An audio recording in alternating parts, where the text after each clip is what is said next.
రంగనాయకమ్మ గారు రచించిన 'కృష్ణవేణి' నవల తర్వాయి భాగం. ప్రేమ మీద శాంత చెప్పిన మాటలు చాలా గుర్తొస్తూ ఉంటాయి నాకు. దానికి ప్రేమ తెలియకుండానే ప్రేమను దూరంగా చూసి ఎంత బాగా చెప్పింది. మన గురించి తప్పించిపోయే మనిషి లేకపోతే ఆ జీవితానికి సార్థకతే లేదు అంది కదా!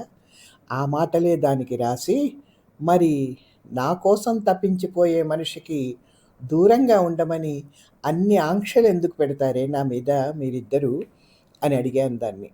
నీ సంగతి వేరు కృష్ణ, అతనికి భార్య ఉంది కదా, అది వేరు అని రాసింది శాంత. భార్య లేదర్రా బాబు అన్నా వాళ్ళు వినరు. సీరియల్స్‌లా మాధవ్‌కి ఉత్తరాలు రాయటము, మాధవ్ ఉత్తరాలు చదువుకోవడము, లేకపోతే నాకు మతిపోయేది. ఎప్పుడు ఎన్నో విషయాలు ఎక్కడ చూసినా, ఎక్కడ చదివినా మాధవ్‌కి చెప్పాలని అనిపించేది. శాంత గురించి రాసిందంతా చదివిన మాధవ్, ఈ రోజుల్లో నమ్మశక్యం కాని విషయమే అయినా నమ్ముతున్నాను. పవిత్రమైన దాంపత్య జీవితానికి చక్కని ఉదాహరణే సరోజ, రఘుల సంసారం. సరోజ ఎంత అదృష్టవంతురాలో అంత దురదృష్టవంతురాలు కూడా. పోనీ రఘు జీవితం ఓ దరికి చేరింది. అందుకే కాబోలు కష్టసుఖాలు వెలుగునీడల వంటివంటారు. నా బతుకులో కూడా మంచి మార్పులు రాబోతున్నాయి. నన్ను సంసార బాధ్యతలు, కష్టసుఖాలు చుట్టుకుంటాయి. నా వేణు నా ఇంట్లో అడుగుమోపిన పవిత్ర క్షణానే నా ఆశాలత పుష్పించడం మొదలెడుతుంది. వేణు, తొలిసారి నిన్ను చూసినది ఎంత శుభక్షణమో! నిన్ను ధ్యానించని గడియ ఉందా? నీ ధ్యాసే నాకింత హాయినిస్తోందే! ఇక నీ సన్నిధెంత శాంతి ప్రసాదిస్తుందో! కృష్ణ, నా నుదుట కూడా అదృష్టరేఖ గీచి ఉందని ఏనాడూ అనుకోలేకపోయాను. నలుగురిలో తలెత్తుకు తిరగగలిగిన హోదా, కడుపు నిండా తిని ఇతరులకింత పెట్టగలిగే సంపాదన ఉండి కూడా ఛీ, ఎందుకీ పాడు బతుకు అని నిరాశలో కూరుకుపోయిన కాలం అనుభవించినట్టే లేదు. నేను ఏనాడూ దురాశలకు పోలేదు. ఒక్కటే, అదే హృదయశాంతి కావాలని కోరుకున్నాను. నీ స్నేహితురాలు శాంత చాలా మంచి మాటలే చెప్పింది. ఒకరి కోసం ఒకరు తప్పించే జీవితాలే ఆనందమయ జీవితాలు. అలా కాని జీవితాలు పూర్తిగా నిస్సారాలే.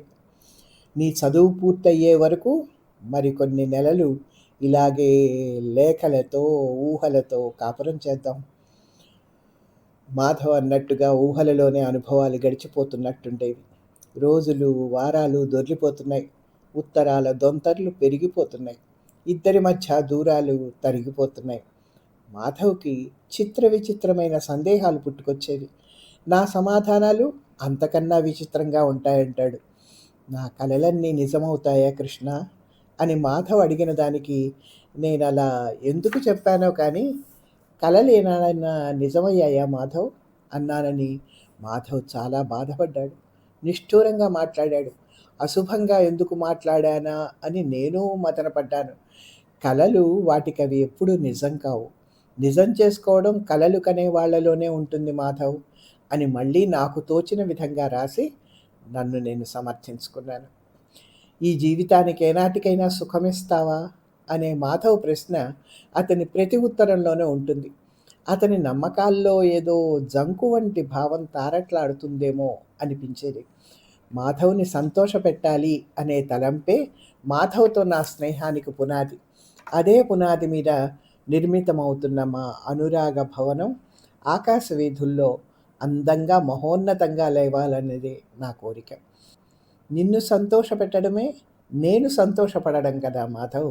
నాకు నేను అన్యాయం చేసుకుంటానా? నన్ను నేను అలక్ష్యం చేసుకుంటానా మాధవ్? అని నా మనసుని నేనే పటిష్టం చేసుకొని మాధవ్‌కి ధైర్యం చెప్పాను. మాధవ్ సందేహాలు మరికొన్ని చిలిపి చిలిపిగా, మధుర మధురంగా ఉండేవి. చూడు రాణి, నిన్ను ధ్యానిస్తున్న ప్రతి క్షణం నాలో ఎన్నో అనుమానాలు రేకెత్తిస్తుంది. అవి నువ్వు తీర్చాల్సిందే కానీ నాకై నేను తెలుసుకోగలిగినవి కావు. పాల సముద్రం లాంటి పండు వెన్నెల్లో ఉల్లిపొర వంటి తెల్ల చీర కట్టుకొని, ముత్యాల వంటి మల్లెపూలు ముడుచుకుని ఒంటరిగా నిద్రపోతూ ఉంటావట. మత్తుగా నిద్రపోతూనే ఉంటావు మరి. నీ ఊహలు మెదిలే ప్రతి రాత్రి నాకు శివరాత్రే కదా. మన మధ్య దూరభారాలేమైపోతాయో కానీ, ఆదమరచి నిద్రపోతున్న నీ సన్నిధిలోనే నేను కూర్చున్నట్టు ఊహించుకుంటాను. నీ ప్రశాంతతకు భంగం కలిగించరాదనుకుంటూనే నిశ్శబ్దంగా ఉండలేకపోతాను. తెల్లని చంద్రకిరణాలు పడి మెరిసిపోతున్న నున్నని నీ చెక్కిలిని ముద్దాడాలని నా ఊహలలో నిలిచే మధుర క్షణం సజీవమైన నాడు నీకెలా ఉంటుంది వేణు? అర్ధరాత్రి నీకు నేను ముంగురులు సవరిస్తూ ఉంటే హఠాత్తుగా మెలకువ వచ్చినప్పుడు నన్ను చూసి ఏమనుకుంటావు? మాధవ్ అనుకుంటావా? అంత హఠాత్తుగా నన్ను పోలుస్తావా? జవాబు రాస్తావా? ఏమిటిది ఇంత సిగ్గులేనివాడు అనుకుంటూనే మాధవ్ చిత్రించిన దృశ్యాల్ని అలా కన్నుల ముందు పరుచుకుంటూ వాటిని చూసి సిగ్గుపడుతూ గడిపేదాన్ని. నిజానికి అలా జరిగిన క్షణం నాకెలా ఉంటుంది? ఏం చేస్తాను? మాధవ్ మీద కోపం తెచ్చుకొని దూరంగా పారిపోతానా? అమ్మో! అందుకేనా ఈ తపస్సంతా? మరి ఆ క్షణం ఏం చేస్తాను? ఆ బంగారు క్షణాన నిన్ను నిండుగా హృదయానికి హత్తుకుంటాను మాధవ్. ఆ క్షణాలు అనుభవించకపోయినా అప్పుడు అందలమెక్కి చందమామని అందుకున్నట్టు, స్వర్గసీమలో ప్రేమరాజ్యం ఏలినట్టు ఉంటుందని ఊహిస్తున్నాను. అంతే కదూ! నీ సిగ్గు నువ్వు మర్చిపోవడమే కాకుండా నన్ను సిగ్గులేని దానిగా చేస్తున్నావు. నీకింత సాహసం పనికిరాదు మాధవ్.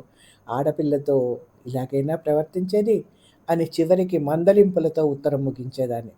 కానీ ఆడపిల్ల మందలించింది అంటే ప్రోత్సహించినట్టే భావించాలట. అదెక్కడి శాస్త్రమో కానీ అలా అనుకుంటూ ఆ సందేహాల తోరణాలు అలా కట్టుకోవడమే మాధవ్‌కి సరదా అట.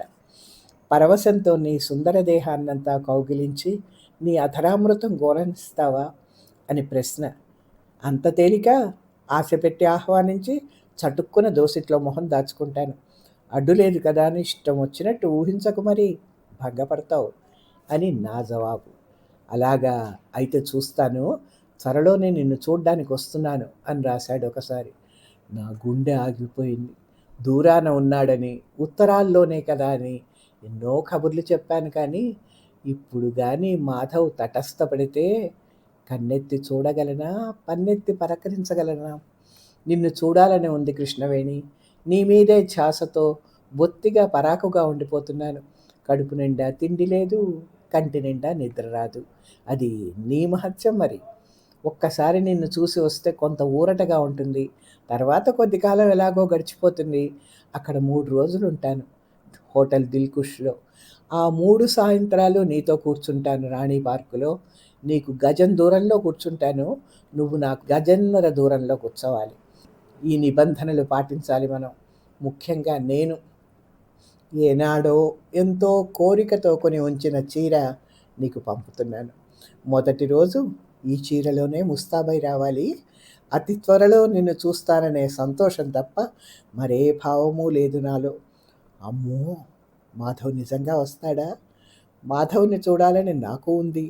కానీ అదేంటో మాధవ్‌ని తలుచుకుంటేనే ఎక్కడ లేని సిగ్గు, జంకు ఆవహిస్తున్నాయి. పార్కుకెళ్ళి మాధవ్‌ని ఎలా చూస్తానో, ఎలా మాట్లాడుతానో అయోమయం. పోస్టులో మాధవ్ పంపిన చీర నాకెంతో నచ్చింది. లేత రంగు. అందులోనూ నీలివర్ణం నాకిష్టమే. పాము కుబుసంలా మెత్తగా ఉన్న ఆ చీర అరుణకి నచ్చలేదట. ఆవిడ బట్టలు ఇంకెంత సున్నితమో మరి. మాధవ్ కోరిక ఈ విధంగానైనా తీరాలని దైవ నిర్ణయం కాబోలు. మాధవ్ వస్తున్నట్టు రేణుకు చెప్పలేదు నేను. కానీ మాధవ్‌కు ఉత్తరాలు రాస్తున్నానని దానికి తెలుసు. దాని ద్వారా శాంతకి తెలుసు. మాధవ్ రాకకి మరి 2 రోజులు గడువుంది. ఆ 2 రాత్రులు జాగరణ చేశానంటే అతిశయోక్తి కాదు. మాధవ్ వస్తాడనుకుంటే భయం, రాడనుకుంటే బాధ. ఉత్తరాలలోనే మనసు నిలవనివ్వని మాధవ్ సాక్షాత్తు ఎదుట ప్రత్యక్షమైన నాడు దగ్గరికి తీసుకోకుండా ఊరుకుంటాడా? ఏమో! తలుపుకొస్తేనే ఒళ్ళు పులకరిస్తుంది. ఏది ఏమైనా మాధవ్ మంచివాడే కావాలి.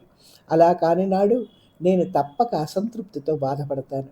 ఏ విషయంలోనైనా మాట తప్పిన పురుషుణ్ణి ఆడది గౌరవించి ప్రేమించలేదట. ఎక్కడో చదివాను ఆ మాటలు. సాయం సమయం. మాధవ్‌ని కలుసుకోబోయేది మరికొద్ది ఘడియల్లోనే. మాధవ్‌కి నచ్చే విధంగా అలంకరించుకొని దడదడలాడే హృదయంలో పార్క్ కేసి దారి తీశాను. ఆలోచనలన్నీ అంతరించి మనసు మైదానంలా ఉండిపోయింది. గేటు దాటగానే నా 2 కళ్ళు వేయి కళ్ళుగా పార్కులో ప్రతి అరంగుళం మేర అన్వేషణకు ఉపక్రమించాయి. మాధవ్ వచ్చే ఉంటాడు. ఏ చెట్టు కిందో చటుక్కున కంటపడతాడు. ఏ పొద పక్కనో అకస్మాత్తుగా అవతరిస్తాడు. అనుకోకుండా ఎక్కడో ఓహ్! అది అది మాధవ్ కాదు. ఆ క్రోటన్స్ దగ్గర ఇటే నడిచి వస్తున్నది మాధవ్ కాదు. మాధవే. అప్పుడే చూడను చూశాడు. నవ్వను నవ్వాడు. తెల్లని బట్టల్లో మాధవ్ నీరెండలో పాల విగ్రహంలా మెరిసిపోతున్నాడు. దగ్గరికి వస్తున్న కొద్దీ మరి కాలు కదపలేక ఎటో చూస్తూ నిలబడిపోయాను. మాధవ్ దగ్గరకొచ్చి చప్పున నా చేతిని అందుకోబోయాడు. నేను తెల్లబోయి చేతిని వెనక్కి లాక్కున్నాను. అతను నవ్వి తన చేతిని వెనక్కి తీసుకున్నాడు. ఇద్దరం నడుస్తున్నాం మౌనంగా. ముందు దారులన్నీ నిశ్శబ్దంగా వెనక్కి వెళ్ళిపోతున్నాయి. చాలా దూరం మౌనంగా నడక సాగించాం. నైట్ క్వీన్ చెట్ల దగ్గర ఆగి నిలబడ్డాడు. నేను అల్లంత దూరంలోనే ఫౌంటైన్ని చూస్తూ ఉండిపోయాను. ఎవ్వరూ ఆ చుట్టుపక్కల మసులుతున్నట్టు లేరు. దూరంగా స్పీకర్ నుంచి వినిపిస్తున్న సంగీతం తప్ప వేరే అలజడేమీ లేదు. బంగారు రంగు వంటి నీరెండ ఎర్రబారిపోతోంది. కొంత దూరంగా ఉన్న మాధవ్ నా దగ్గరికి వచ్చాడు. మరీ దగ్గరకు వచ్చాడు. నన్ను చేతుల్లోకి తీసుకోబోయాడు. నేను తెల్లబోతూ ఒక అడుగు వెనక్కేశాను. నాకు తెలియకుండానే కోపంగా చూశాను. అతను కొంచెం జంకాడు. కొంచెం నవ్వాడు. చీకట్లు అలముకుంటున్నాయి.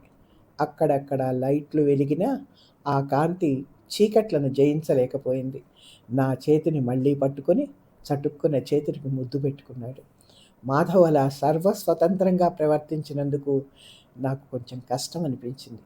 కానీ అంతా మరిచిపోయి మాధవ్ చేతుల్లోంచి జారి పాదాల దగ్గర పచ్చగడ్డిలో కూర్చుండిపోయాను.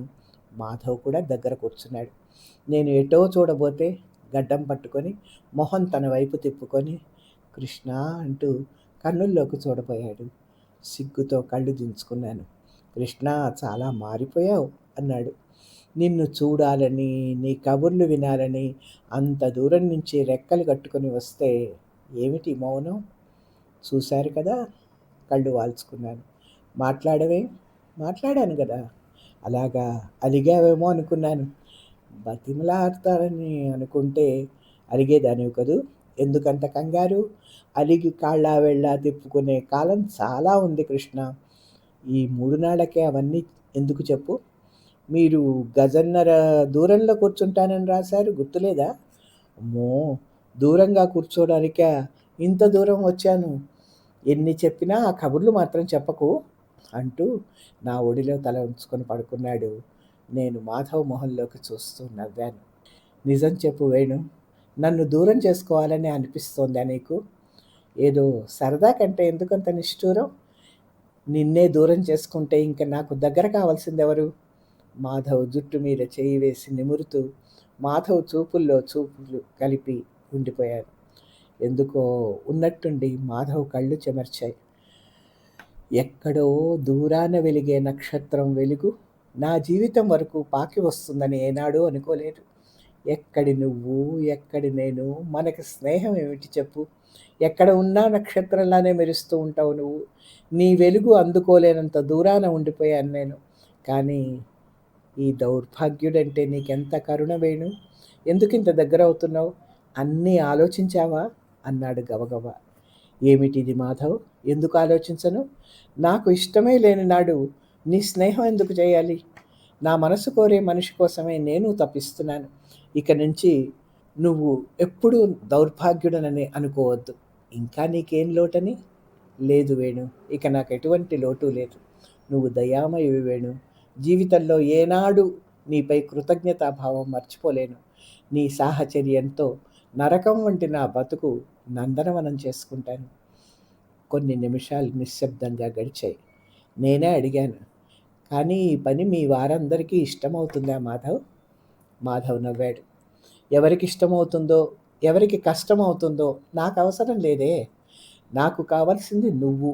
నీతో తప్ప నాకెవరితోనూ ప్రమేయం లేదు.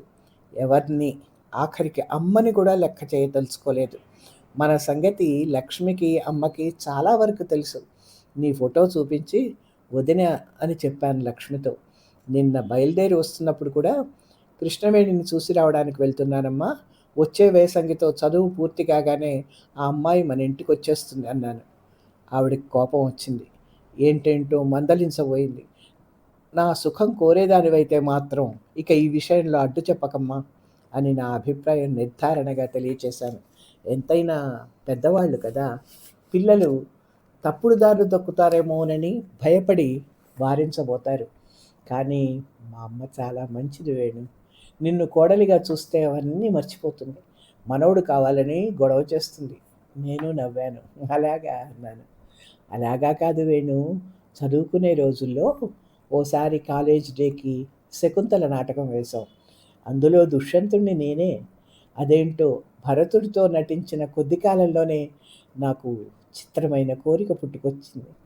కొడుకంటూ ఉంటే భరతుడు వంటి కొడుకే ఉండాలని. ఆ క్షణం నుంచి నాకు అదే కోరిక. ఆనాడు స్టేజ్ మీద నటించాను. ఈనాడు జీవిత రంగంలో నీతో నటించి, కానీ నేను లోకం దృష్టిలో హీరోయిన్ని కాదు, వ్యాంపుని. నా బ్రతికే ఒక డిటెక్టివ్ డ్రామా. అంతానికి వ్యాంప్ పాత్రధారిణే హీరోయిన్ అవుతుంది. కానీ నా కోరిక చెప్పాను, భరతుడు కావాలని. ఎప్పుడు చెప్పు నువ్వు తీర్చేది? నాదే ఉంది. నువ్వు దుష్యంతుడు అయితే సరే, భరతుడే పుడతాడు.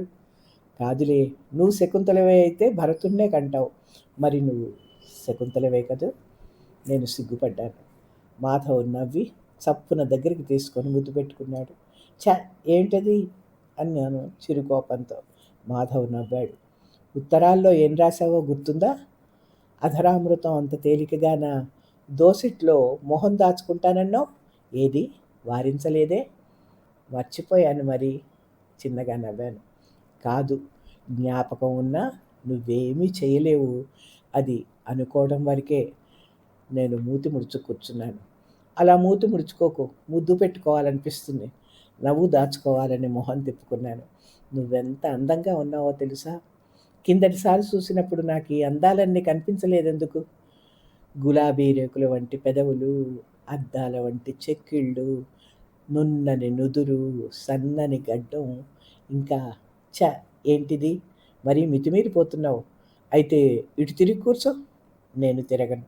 సరే, అలాగే ఉంటాను, అలాగే అంటాను. చూసావు, అద్దాల వంటి నీ చెక్కిళ్ళలో అన్నీ కనిపిస్తాయట. కాస్త ఇలా తిరిగితే ఆ అద్దంలో నన్ను నేను చూసుకుంటాను. అన్నట్టు నీ బుగ్గల్లోనే గులాబీలు పూస్తాయి కాబోలు. వేరే పూలు కొనే బాధ లేదు నాకు. మన అబ్బాయి పెదాలు నా పెదాల్లో మోటుగానే ఉండాలి, కానీ నీ పెదాల్లో అలా సన్న సన్నగా ఉంటాయంటే నాకేం నచ్చదు సుమా. ఎంత అందమైతే మాత్రం ఆ ముక్కు మరీ అంత సూదిలాగానా? ఎవడు భరించగలడని పక్కువని నవ్వేశాను. ఎంత చిలిపివాడు మాధవ్. మరి నువ్వు మాత్రం ఎంత పెంకిదానివి. మాధవ్ని నిండుగా గుండెలకు హత్తుకున్నాను. మాధవ్ పసిపాపలా, నాగస్వరాలకు మైమరిచిన నాగుపాములా కళ్ళు మూసుకున్నాడు. ఫౌంటైన్ నుంచి చింది పడుతున్న నీటి తుంపరలు మాధవ్ నొక్కుల జుట్టు నిండా పేరుకుంటుంటే తుడుస్తూ కూర్చున్నాను. సూర్యబింబం పూర్తిగా అదృశ్యమైపోయింది. నక్షత్రాల్లా విచ్చుకుంటున్న నైట్ క్వీన్ పువ్వుల నుంచి నెమ్మదిగా సువాసనలు వాతావరణం అంతా అలుముకుంటున్నాయి. పార్క్ అంతా లైట్లు వెలిగాయి. రంగుల కాంతుల్లో ఉబికి వస్తున్న నీటి ధారలు పూసల తోరణాల్లా మెరిసిపోతున్నాయి. ఏ చెట్టు చూసినా, ఏ పుట్ట చూసినా కొత్త అందాలు విరజిమ్ముతున్నాయి. మాధవ్ తదేకంగా నా మొహంలోకి చూస్తున్నట్టు తెలియగానే సిగ్గు ముంచుకొచ్చింది. చిన్నగా నవ్వుతూ కళ్ళు దించుకున్నాను. పరిపూర్ణమైన ఆనందాలు, ప్రపంచాన్ని మరిపించే అనుభూతులు చాలా తక్కువ మందికే ఉంటాయనిపిస్తుంది. ఏనాటి నుంచో నా మనసు కోరే కోరికలు మొదలంటా తీరిపోతున్నట్టే భావన కలుగుతోంది కృష్ణవేణి. ఒక పవిత్రమైన హృదయంలో నాకింత చోటు ఉందంటే నమ్మకం కలగటం లేదు. ఇక్కడికి ఆపుతాను. రచయిత్రి చెప్పినటువంటి కొన్ని సవరణలు, వివరణలు తెలియజేస్తాను. ఆ కృష్ణవేణికి, మాధవ్‌కి దూరం ఎందుకయింది? ఆమె వేరే వ్యక్తిని పెళ్లి చేసుకునే పరిస్థితి ఎలా వచ్చింది? కారణం ఏమిటి? తర్వాత ఏం జరగబోతోందో నాకసలు గుర్తులేదు. వాళ్ళిద్దరూ విడిపోవడానికి బలమైన కారణం ఏమైనా చూపించానా? సరిగ్గా రాశానా అని మొదటి నుంచి ఒకటే భయం. ఏదో పరీక్షా పత్రంలాగా ఉందిది. ఒకరినొకరు కోరుకుంటున్న వాళ్ళిద్దరూ బతికే ఉన్నప్పుడు వాళ్ళు విడిపోవడానికి ఏదో పిచ్చి కారణమే గానీ, బలమైన కారణం ఏముంటుంది? అయితే ఏదో పిచ్చి కారణమే చూపించుంటాను అని ఒకచోట రాశారు. మరొకటి, కృష్ణవేణి తన ప్రేమ చరిత్రంతా భర్తకి చెబుతూ ఉత్తరం రాస్తున్నట్టుగా ఈ కథ సాగుతోంది కదా! మాధవ్‌తో జరిగిన ప్రతి సంభాషణని, ప్రతి సంఘటనని ఈ ఉత్తరంలో రాస్తోందని అర్థమా? కాదు. ఉత్తరం రాసింది అనే సారాంశాన్ని మాత్రమే తీసుకోవాలి. అందులో అన్నీ రాసిందని కాదు, కొన్ని మరుగుపరిచిందని కాదు. వెనక రోజుల్లో జరిగిన విషయాల్ని ఫ్లాష్ బ్యాక్ పద్ధతిలో చెప్పేటప్పుడు పాఠకుల కోసం ప్రతి సంఘటన అనేక వివరాలతో చెప్పాల్సుంటుంది. అది పాఠకుల కోసమే. కొందరు రచయితలు రాసే ఫ్లాష్ బ్యాక్‌లో ఆ విషయాల్ని చెప్పే పాత్రకి తెలియని విషయాలు కూడా కథలో సాగిపోతూ ఉంటాయి. అలా రాకూడదు. ఇక్కడ కృష్ణవేణి చెప్పే విషయాలన్నీ ఆమెకి తెలిసినవే. కానీ ఆమె రాసేదెవరికి? భర్తకి. అతనికి ప్రతి వివరము రాసిందని కాదు, మరుగుపరిచిందని కాదు. అసలు అంత పెద్ద ఉత్తరం రాసిందని కూడా కాదు. ఆమెకి మాధవ్ మీద ప్రేమని మరుగుపరచకుండానే చెప్పింది అన్న సారాంశాన్ని మాత్రమే తీసుకోవాలి. అసలు వివరాలన్నీ పాఠకుల కోసమే. తర్వాత, మాట తప్పిన పురుషుణ్ణి ఆడది గౌరవించి ప్రేమించదట. మరి మాట తప్పిన స్త్రీని పురుషుడు గౌరవించి ప్రేమిస్తాడా? ఎవరు మాట తప్పినా రెండో వాళ్ళు ఇష్టపడరు కదా! మరి ఎందుకు ఈ సూక్తులు? నోరొకటి సిద్ధంగా ఉంది కదా అని దానికి ఎలా వస్తే అలా మాట్లాడేస్తాం. మరొక వివరణ, ఈ కథలో అనేక తప్పులు జరిగిపోయినట్టే ఈ పార్కులో ప్రవర్తనను రాసిన విధానం కూడా అన్నింటికన్నా పెద్ద తప్పు. ఆ వ్యక్తులిద్దరూ భవిష్యత్తు గురించి కొంచెమైనా మాట్లాడుకోవాల్సింది. పార్క్ అనేది బహిరంగ ప్రదేశం. అక్కడ ఆ ప్రేయసీ ప్రియులిద్దరూ ఒకరిని ఒకరు తాకనైనా లేదని చెప్పే విధంగా సంఘటనలు జరగాలి. ఆ ఇద్దరికీ పరస్పరం ఎంత ఇష్టం ఉన్నా ఆ దశ ఒకరి చేతుల్ని ఒకరు తాకే దశ కూడా కాదు. ఇద్దరి మధ్య స్థిరపడిన స్నేహితుల్లా మాట్లాడుకోలేరా? స్పర్శ కూడా ప్రేమలో భాగమే అయినా దానికి తగిన దశ ఉండాలి. కృష్ణవేణికి, మాధవ్‌కి మధ్య ఉన్న దశ, సందర్భం అలాంటివి కావు. ఇది స్నేహితుల దశ మాత్రమే. వారి ప్రవర్తన చేతులు తాకడం వరకే పరిమితం అవ్వాలి. ఆ స్థితిని దాటకూడదు. ఏ సందర్భంలో, ఎక్కడ, ఎప్పుడు, ఎంత పరిమితంగా ఉండాలో తెలియకే ఎప్పుడూ స్పర్శ కోసం ఎదురు చూస్తూ అదే ప్రేమకు అర్థంగా అస్తవ్యస్తంగా ప్రవర్తిస్తారు. టాల్స్టాయ్ కథల్లో ప్రేమ గురించి ఉత్తమ ప్రవర్తన, ఉన్నత వ్యాఖ్యానాలు కనపడతాయి. నా చిన్నప్పటి విజ్ఞానం అంతా సినిమాల వల్ల అంటుకున్నదే కానీ ఏ మంచి సాహిత్యం నుంచి కాదు. సినిమాల్లో జంటలు పార్కుల్లో వేసే గంతులు చూసి ప్రేమలు అలాగే ఉంటాయని, ఉండాలని అనుకున్నట్టున్నాను. సినిమాలు చూసి ఎంత చెడ్డానో ఈ కథ బాగా సాక్ష్యం ఇస్తుంది. పార్కులో వీళ్ళతో చేయించిన పనులు చూసి అయ్యో వీళ్ళని పాడు చేశానే అని వాళ్ళ మీద జాలి కలుగుతోంది. మరొకటి, మాధవరావు తనని దౌర్భాగ్యుణ్ణి అనుకోవాల్సిన అగత్యం ఏంటి? ఒక యువతిని పెళ్లి చేసుకున్నాడు, అది కుదరలేదు, విడిపోయి ఇంకో పెళ్లి చేసుకోగలడు. మగవాళ్ళకి అదెంతో తేలిక. ఆ పాత్ర నోటి వెంట ఇలాంటి నిరాశలు, నిస్పృహలు పలికించడం ఎందుకు? మొదటి పెళ్ళి అలా అవ్వడం విచారించదగ్గ విషయం కాదని కాదు, అది చాలా గాయపరిచే విషయమే. అయినా అది కుంగిపోయేట్టు చేసే విషయం కాదు. మరొకటి, అయ్యో ఇలా రాశానా? ఎన్ని ఉత్తరాలు రాసుకున్నా రెండోసారి కలవగానే పిల్లల్ని కనే మాటల సరసాల. ఈ పుస్తకం ఎవరో రాసి నా పేరు పెట్టారని రుజువైతే ఎంత బావుండును. ఎక్కడైనా సంభాషణలు బాగా లేకపోతే నన్ను అనకండి, నేను అమాయకురాలిని, సినిమా వాళ్ళనే అనండి. అక్కడే ఇలాంటి వెకిలి సంభాషణలు ఉంటాయి. సినిమాలను అనుకరించిన తెలివిమాలినతనం వల్లనే ఇలా చేసుంటాను. అసలు ఈ కథావస్తువే సినిమా రకం. ఈ విషయం నాకు ఇప్పుడు చాలా స్పష్టంగా తెలుస్తోంది. ఇంకా ఇంకా ముందుకెళ్తే ఇంకేం ఘోరాలున్నాయో. మరొక సందర్భంలో, ఇదంతా పార్కులోనా? పార్కులోనా? పార్కులోనా? అయ్యో! రాసిన మనిషికి పూర్తిగా మతిపోయింది. మంచి ప్రేమ రాస్తున్నాననుకుని ఉంటాను పాపం. ఇలాంటి ప్రవర్తన పార్కులోనా అనే సందేహం రాలేదంటే అదేదో రోగ లక్షణమే. రోగాలు శరీరానికే కాదు, మనసుకి, తెలివికి కూడా ఉంటాయి. మతిపోయిన వాళ్ళని వాళ్ళు ఎలాంటి తప్పులు చేసినా ఏం అనకూడదు. వాళ్ళకి మంచి పుస్తకాలు అందే వైద్యం జరిగితే, తర్కించడం చేతనైతే వాళ్ళ జంపులు అంతర్ధానమవుతాయి. ఒక రచయితో, ఒక కళాకారుడో అజ్ఞానంలో ఉన్నారంటే ఆ వ్యక్తి జీవించే సమాజమే ఆ అజ్ఞానంలో ఉందని అర్థం. ఎవరికైనా భావాలు సమాజం నుంచే అందుతాయి. అవును కదా! ఆ సమాజంలోనే మంచి, చెడ్డ 2 ఉంటాయి. కానీ మంచి తక్కువ, చెడ్డే ఎక్కువ. అందరికీ అందేది చెడ్డే. మనకి ఏది అందితే అలా తయారవుతాం. నేను ఒక కథకి 'శోభనం రాత్రి' అని చెత్త పేరు పెట్టి, కొన్ని సంవత్సరాల తర్వాత ఆ పేరుని 'ఆ రాత్రి' అని మార్చేశాను.